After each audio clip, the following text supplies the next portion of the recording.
बिस्मिल्लाहिर्रहमानिर्रहीम। शहज़ाद उमरानी तरफ़ां से क़ब्र सलाम क़बूल पे। उम्मीद तो कयां त तव्हां सभु ख़ैरियत सां हूंदा। हिकिड़ो ग़रीब मिस्कीन माण्हू हुयो, उन जूं ॿ न्याणियूं हुयूं। वॾी न्याणी जी शादी हिकिड़ी हारीअ सां करे छॾी।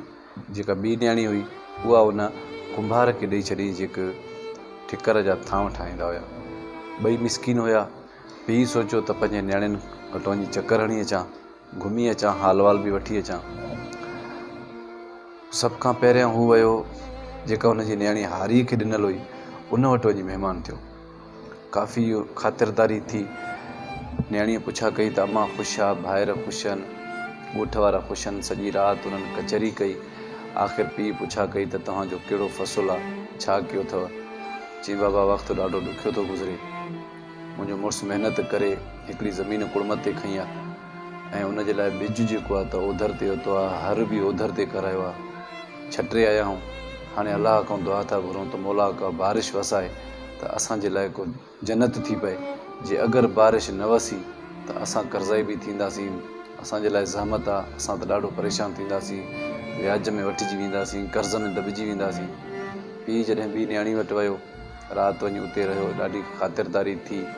धीअ खां हाल वाल वरितईं। धीउ हिन खे ॿुधायो त बाबा मुंहिंजो मुड़ुसु मज़ूरी बि कंदो आहे, हाणे थांव ठाहिण जो सिस्टम बि शुरू कयो आहे।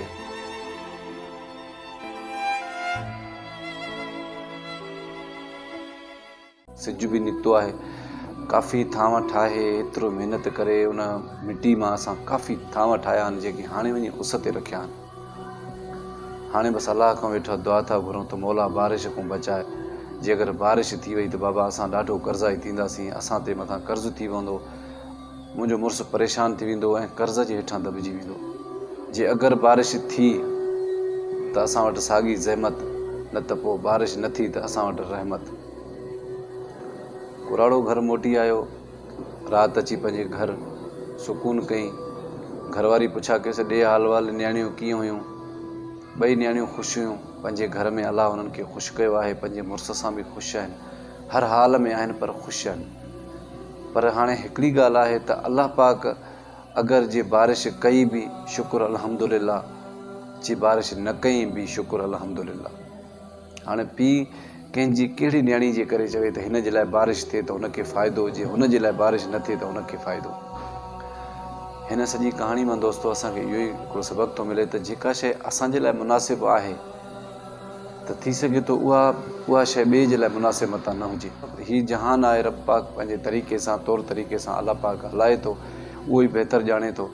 त जेका शइ तव्हां पंहिंजे लाइ घुरो था ऐं उन में लेट थी थिए त थी सघे थो त तव्हांखे उन शइ खे ॾियण सां ॿिए कंहिंखे नुक़सानु थींदो हुजे। इहे अंदरूनी राज़ मुंहिंजो रब ई ॼाणे थो। उहो रहीम आहे, रहमान आहे, हर कंहिंखे पंहिंजे सोननि ॾोहनि सां पियो खाराए थो ऐं खाराईंदो रहंदो। अगरि मुंहिंजो हीउ पैगाम तव्हांखे पसंदि अचे त शेयर ज़रूरु कजो। मूंखे कंहिं नए वीडियो ते ॾींदा इजाज़त। अल्लाह निगहबान।